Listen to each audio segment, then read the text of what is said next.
What's going on, guys? I hope that you're enjoying my YouTube videos. I've been uploading like once every other day, just busy building my business. But listen, today I'm gonna be talking about how I built a campaign, and I'm gonna go pretty in detail with this.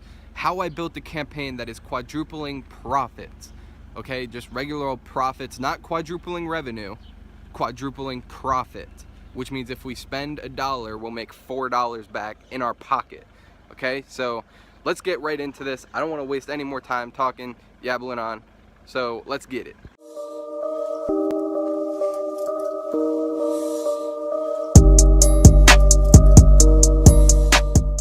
Alright guys, so we are in my computer now. So of course this video is going to be talking about the ad that's quadrupling money every single day. Super consistent.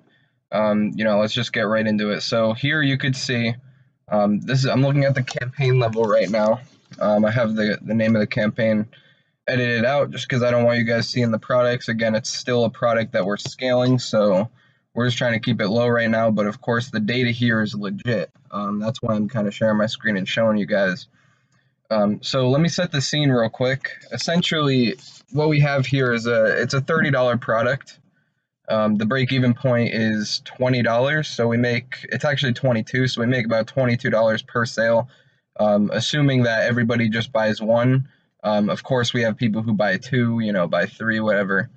But let's just consider that they only buy one. That's usually what I do, even though sometimes they buy more. So this is how we started out. We've been working on this store for about 3 to 4 months now. Nothing too crazy, but what is crazy is how profitable we've gotten it to be. So basically, we first started off with the campaign that I have selected right now, this one here. So if you look at the broad spectrum, we spent $9,000 and we got back $20,000. Obviously not the best ROAS. We've had better. Not the greatest thing. We probably should have been doing other things, or you might think, let's say the break-even point is 22, we were getting cost per purchases for 13, and that's including testing. Since we started, everything included. We did everything inside of this one campaign, so you can see there's no filters. It's on lifetime right now. So this is what we were doing, and the thing that I want you guys to understand is we would not have this campaign that's quadrupling money unless we stuck with this one for so long. A lot of people in the beginning, when they first find a winner, they just want to go fucking buck wild. They want to start testing every single country out there. They want to start doing, they want to just keep testing. It just makes sense that you want to have numerous things going at the same time because, what if one dies out? Now, I know that this is a thing that a lot of people do. But it's not really the way that I do things, because I do, just based on my experience, I believe that if you have something that's working, you should just double down on that. You should put all your focus into that one thing that is working. And you shouldn't try to go out and test different things. You should just put all your focus in there. Now, it's not to say that going out and testing different things is bad, but it is to say that if you have something that's working, you should stop testing and you should double down on what's working. That's what you should do at the moment. And you can always test later. Like, let's say the product does die out in this country, and you just test another country. But my ideology is you should drain what's already working before you try to move to other places.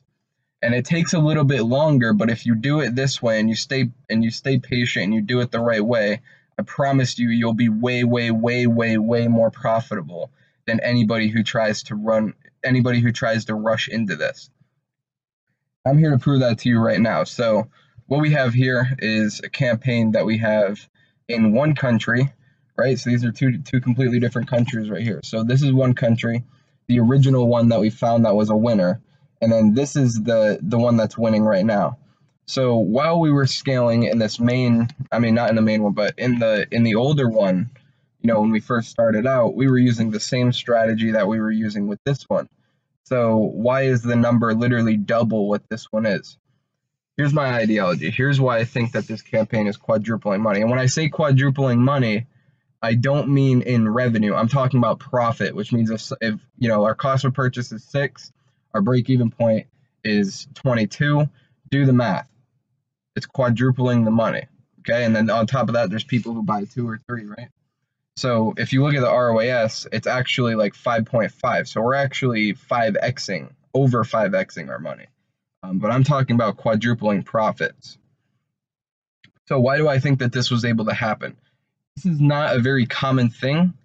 It's not something that I see a lot amongst all my clients, like products that take off this good. I don't really necessarily think it's the product, because we followed this strategy with another client, and we did it the right way. We stayed patient with it, and that was quadrupling profits as well. So it's definitely not the product. It's definitely not. It's literally just a strategy that we're following, and it's not a secret. It's nothing.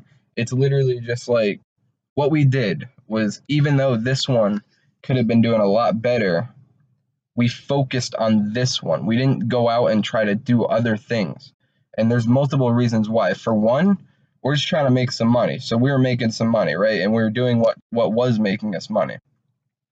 For two, when we actually do move over to another country, we'll have a shit ton more data for Facebook to work on, rather than if we did it sooner.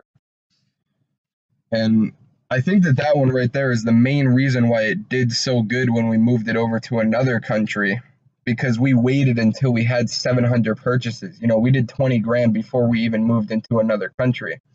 And then, we move into another country, and the cost per purchase was cut in half.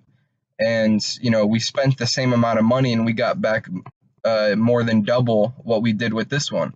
Like I said, guys, I don't think it's a coincidence. I literally think that the people who stay patient and let the data collect before they try to go off and rush into things, those are the people that really win like this. Now, like 50 grand in revenue, or 70 grand in revenue, 50 grand on this campaign, it's not too impressive. Like, I've had stores that have done way, way, way bigger numbers than this. But what you need to understand is it's not about the numbers. Like, it's not about how much in sales you're doing per day. That's not what it's about. It's about profit. Like, how profitable are you? How much money are you making per day? This guy is making the same money per day than other clients who are doing, 2 grand a day in sales, and he's only doing like 1,000 a day in sales, and they're making the same amount of money. It's literally just because we were focused on the profit. We were patient with it. We let the data collect, all that different stuff. So I just wanted to show you that this is what happens when you focus on what's working instead of trying to rush into things, and you just stay patient. And then the second it started dying out here, we just took all this data and we moved it into here, into this country, and it took off. If we moved into this country while we only had like 100 purchases, I'm sure it would have worked, but I know that it would not have worked this well. I know that for a fact, because I have seen other stores try to rush into this, and they don't have it in them to do it the correct way. Whether they don't want to listen to me, they don't want to take my advice, whatever it is. I've seen people doing, $1,000 a day, and we have one country that's working. They're doing $1,000 a day, and they're just like, we should test other countries. Like, if we're doing 1,000 a day from one country, then if we have 5 countries, we could be doing 5,000 a day. And I always told them, don't do it, man. We gotta drain what's working right now until it stops working. And they didn't fucking listen. And we did move to other countries sooner, and our sales literally got cut in half because of it. Because Facebook didn't know what to do. They were like trying to optimize for one country and the other country at the same time, and it fucked our sales up, and it fucked our profits up. And we had to like rebuild it. Like, it set us back a good 2 to 3 weeks from what we've built up in the main country. So that was like a big lesson that I learned. And then I guarantee you that if we just stuck with the winning country with him, and then once the winning country started dying out, then we moved to another country, I can almost guarantee you it would have been, at least half as better than it was. And on top of that, rushing into other countries actually hurt him. It did not help him. It would have been way better if we just stuck to what's working rather than trying to like move into other things. And it's a lot of complicated algorithm stuff. I can go on all day about it. I just give advice based on what I see working. And this is what I see working. And this is very recent too. I try to do this in every store. If you have a country that's working, stick in that country until it stops and then move to another country.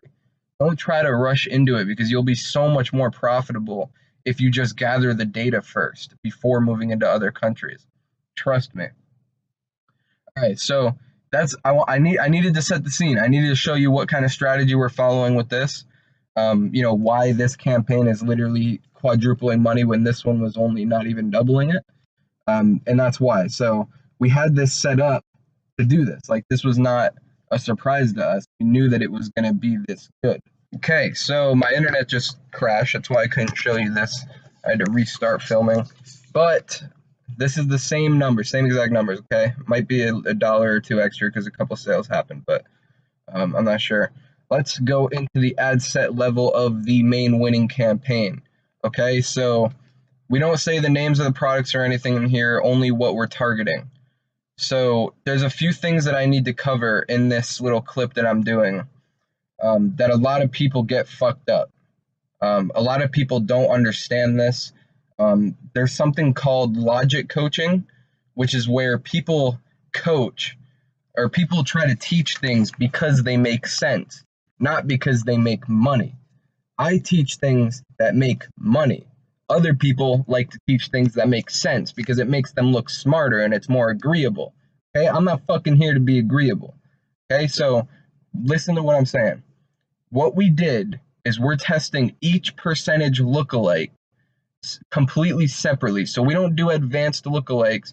If you don't know what those are where you go 1 to 2%, 2 to 3%, 4 to 5%. All the fucking gurus out there say that you should do this. This is what we're doing, okay? So the 1% is literally just a 1%, not excluding anything. It's not a 1 to 2%. It's literally just a 1% lookalike, okay? And these are my little codes right here. Page view, PV, that's what that means. So you can see that we're literally just testing basic page view lookalikes. We're on lifetime right now, so you could see the data. The 1%, which is the very first one that we started, since we started, it's spent $318 and it's made back $2,200. 2%, $318 spent, $1,700 back. 3%, $318 spent, $1,600 back. 4%, $313 spent, $1,800 back. Do you see what I'm saying? Where we test each percentage individually because each one optimizes differently. All these fucking people out there who are saying, oh, well, the 5% will compete with the 1, 2, 3, and 4%, don't fucking believe them, because if they saw this right now, how do you disagree with this? These are not competing to any extent. They're not. Like, look at the data. How are these competing? And like I said, this is the process that I follow. This is in every single store that I manage. I've never seen one percentage compete with another percentage. Never been an issue. Don't forget, I've grown multiple six-figure stores, 10 multi-five-figure a month stores, this being one of them. And I've never seen lookalikes of different percentages compete.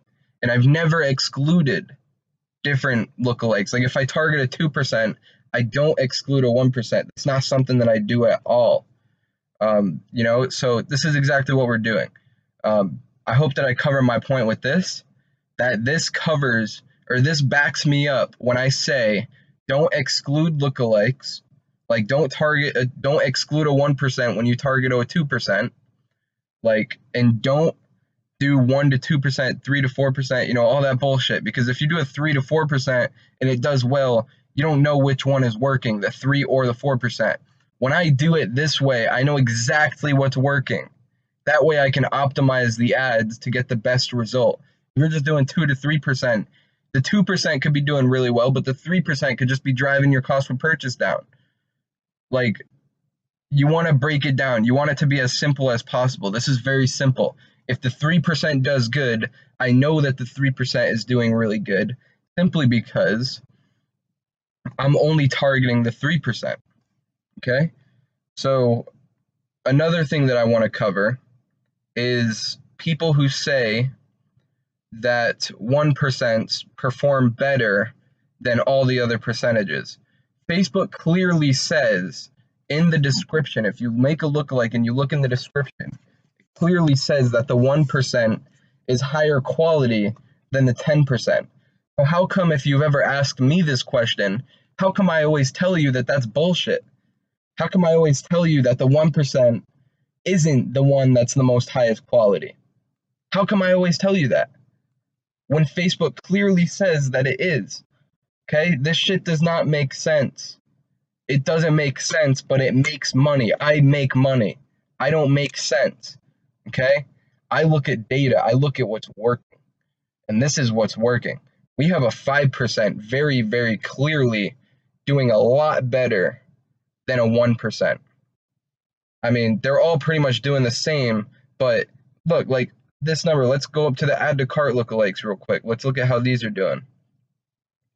So, oh, okay, you know, the 6% did worse than the 1%, so I must be wrong. Obviously, I'm kidding. Like, you see the data here. Like, most people, I know people who literally only test 1 through 5%. Look at this 9% right here. This thing is just cranking money. And the 8%, this thing's cranking money too. Like, they're all cranking money. You know, these are initiate checkout lookalikes. They're all working.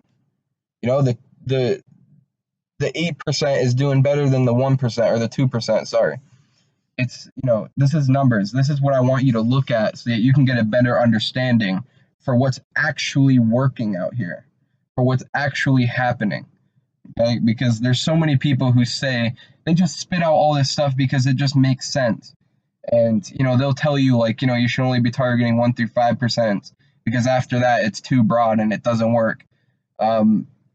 I look at that and I'm like, what the fuck are you talking about, man? Like, this works, you know, like this shit is making me money every single day. So you see the process that we follow. We start with page views. Okay, so those are my two rants about two most common forms of logic coaching that I see out there right now, where people just say shit because it makes sense and not because it makes money.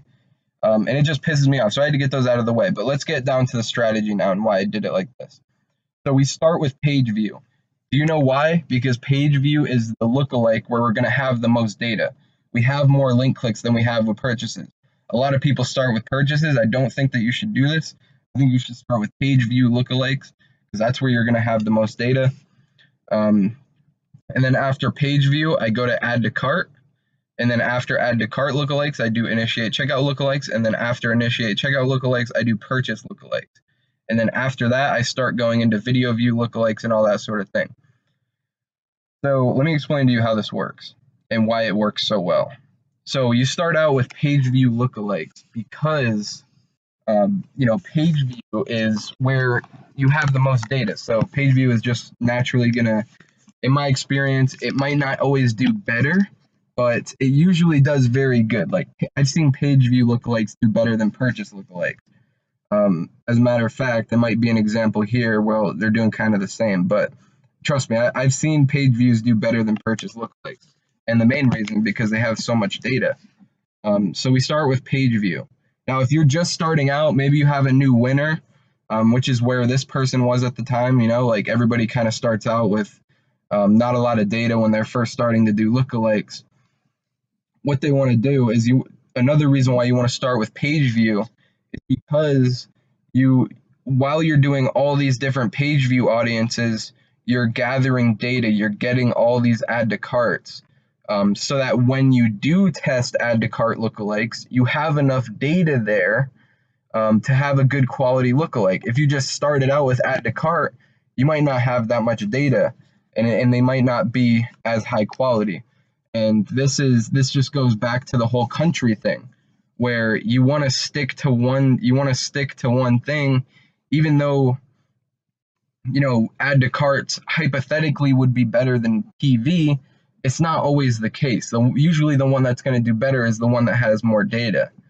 You know, so we have page view lookalikes. Now, the whole time you're doing page view lookalikes, you're probably going to want to do add to cart lookalikes. But I'm telling you, just stay patient with it. Let the page view lookalikes make you money, and then move into the add to cart lookalikes. Because then when you move to the add to cart lookalikes, you'll have much more data and they'll do better. They'll do a lot better than if you just rushed into it. Okay, so we stick with add to cart. So now we're getting more and more data. We have, if you test all 10 percentages, you now have 20 ad sets running. Maybe not 20. You want to kill the ones that aren't making you money, but you should have a bunch of ad sets running. Now you have a bunch of data. You probably have enough checkouts initiated to make checkouts initiated lookalikes, which is exactly what we do. So this is basically like the funnel, right? Like first they see the page, this is page view, and then they add it to their cart. They add it to their cart. And then they go to the initiate checkout, which is just where they put in their email and stuff. And then, so what are we going to do after this? Of course, we're going to do purchases, because after they put in their checkout information, you're going to click purchase. So essentially, that's my process. And, you know, there's a lot more to it than that. Like it's very complicated. There's a lot of little details that I follow. There's a lot of little things that if you don't do correctly, it's not going to work. I don't have, you know, I'm not going to cover all those things on this video just because I'm trying to give you the 40,000 foot view of what we did to quadruple money. And yeah, so that's essentially what we did. And then we started moving into video view lookalikes. You know, I've already covered this in my retargeting webinar. If you haven't covered my retargeting webinar, you should go check that out. But yeah, so you can see it's still working really good. You know, the 1% video view is, you know, it took off in the past couple of days. But let me just show you last 14 days, just so you guys can see that this is still May 26th, June 8th. You can see my date. It's May. I mean, it's June 9th right now. So this is literally the day before yesterday. You can see that it's still, you know, very consistently quadrupling money. And if I put it on the last 7 days, still very consistently quadrupling money. You know, it's very consistent the way that I grow stores. It's very predictable. You know what happens 99% of the time. And yeah, so I hope that this video gave you a really good idea of what I did to create this campaign, this product, this campaign that is quadrupling profit. I hope that you have a better understanding. And I also hope that I cleared a lot of the shit out there. You know, I hope that I cleared a lot of the concerns that people have with competition and all that different stuff. Because that's a big problem that I've been seeing, and I'm going to make a video on that separately called Logic Coaching. You know, what is logic coaching, why it's ruining the industry. And, you know, so keep an eye out for that. But, I mean, we're done with the screen share here. Alright guys, so that was the video. I hope that you got a ton of value out of that. I hope that I cleared up a lot of concerns. I hope you learn a little bit about the way that I scale my stores, and you can go and implement this. Maybe you want to talk to me, have me do it for you, whatever you want to do. Listen, this is real stuff. I'm not here to tell you what makes sense. I'm here to tell you what makes money. And what I do makes money. It makes me money every single day, very consistently. So if you want to keep watching videos and keep enjoying these and keep getting a ton of value from these, I recommend you hit the subscribe button, because Facebook is getting very good at notifying subscribers now. I get a decent amount of views. I have about 150 subscribers right now. Just trying to, like, that's 100, like, the way that I see that is 150 people that I can make a big impact on, and that's crazy to me. So listen, I'm Noah Brewer. That was, I think, one of the most valuable videos that I put out. So I hope you guys loved it. And that's the video, man. I hope you guys like it. I'm out. Peace.